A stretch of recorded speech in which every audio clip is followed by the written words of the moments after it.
Assalamualaikum warahmatullahi wabarakatuh. Selamat sore. Tugas video monolog pertemuan 7 sesi 3 paralegal permohonan PKPU dan kepailitan. Dasar-dasar hukum kasasi, pailit dan kasasi PKPU di Mahkamah Agung yaitu Undang-Undang RI Nomor 37 Tahun 2004 tentang kepailitan dan penundaan kewajiban pembayaran hutang. Kemudian putusan MK nomor 71 PUU 2 2004 dan putusan MK nomor 002 PUU 3 tahun 2005 serta putusan MK nomor 23 PUU 19 tahun 2021. Adapun fungsi paralegal dalam pemeriksaan kasasi pailit dan kasasi PKPU di Mahkamah Agung itu adanya upaya untuk permohonan kasasi putusan pengadilan niaga yang jangka waktu diajukannya itu paling lambat 8 hari sejak putusan ditetapkan dan didaftarkan ke Panitera Pengadilan Niaga yang menetapkan putusan atas permohonan pernyataan pailit berada. Adapun kasasi di sini adalah salah satu upaya hukum yang diajukan kepada Mahkamah Agung untuk membatalkan putusan pengadilan tingkat terakhir dari semua lingkungan peradilan atau tingkat banding. Jika permohonan kasasi dikabulkan, Mahkamah Agung akan mengadili sendiri dan membatalkan putusan pengadilan di tingkat banding tersebut.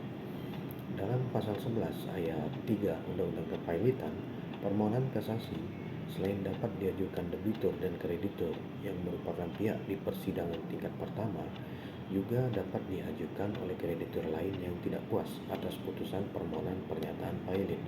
Ketentuan ini merupakan salah satu perlindungan pada kreditor dari debitur pailit, terutama kreditur utama yang mempunyai hutang, yang mempunyai piutang mayoritas dari debitur pailit. Adapun model-model kasasi pailit, kasasi dalam proses permohonan pailit yang diajukan baik oleh pihak dalam perkara maupun kreditur lain yang terkait dalam perkara. Kemudian kasasi atas pencabutan pailit, lalu kasasi atas penolakan pengesahan homologasi yang diatur dalam pasal 160 ayat 1 Undang-Undang Kepailitan, dan kasasi atas penolakan putusan pengadilan atas daftar pembagian harta pailit. Pemohon kasasi wajib menyampaikan permohonan kasasi dan memori kasasi. Selanjutnya, Panitera akan mengirimkan ke pihak termohon dengan jangka waktu 2 hari sejak permohonan kasasi didaftarkan. Sedangkan dalam hal termohon kasasi mengajukan kontra memori kasasi, maka wajib menyampaikannya ke Panitera kontra memori kasasi dan pemohon kasasi dalam jangka waktu 7 hari sejak pihak termohon kasasi menerima dokumen memori kasasi. Panitera wajib menyampaikan permohonan kasasi, memori kasasi, dan kontra memori kasasi ke Mahkamah Agung paling lambat 14 hari sejak tanggal permohonan kasasi didaftarkan.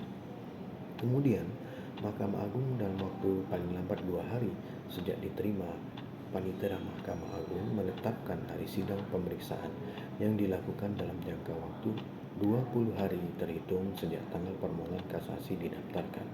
Mahkamah Agung sesuai kewenangannya dapat membatalkan putusan pengadilan niaga karena tidak berwenang atau melampaui batas, salah menerapkan atau melanggar hukum yang berlaku, dan lalai memenuhi syarat-syarat yang diwajibkan peraturan perundangan.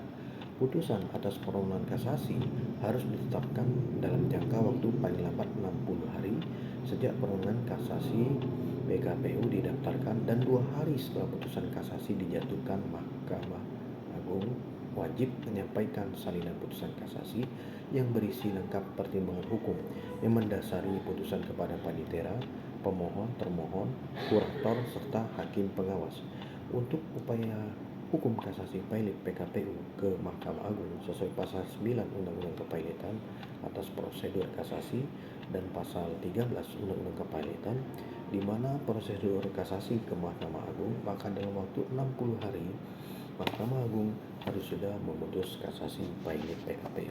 Demikian, Assalamualaikum warahmatullahi wabarakatuh.